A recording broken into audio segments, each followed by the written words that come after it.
దేవుడు ఎప్పుడూ మనిషిని ఒకేలాగా ప్రేమిస్తాడండి.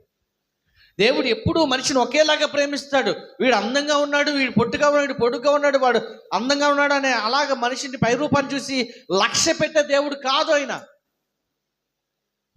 ఆయన పై రూపాన్ని లక్ష్య పెట్టడు, ఆయన అంతరంగమును లక్ష్య పెట్టే దేవుడు. దేవునికి మహిమ కలుగునగాక.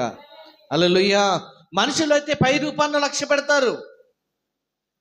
వీటి దగ్గర డబ్బు ఉందా, బలగం ఉందా, ధనం ఉందా, బలగం ఉందా అన్నీ అవి చూసుకొని ఫ్రెండ్షిప్ బంధుత్వాన్ని కలుపుతారు, బంధుత్వాన్ని విడదీసుకోలేరు. అవి ఉంటే. అవి లేకపోతే మాత్రము వదిలేస్తారు. అది లేకపోతే మాత్రం డబ్బు లేకపోయినా, అంతస్తు లేకపోయినా, బలగం లేకపోయినా వదిలేస్తారు. కానీ దేవుడు అలా కాదండి.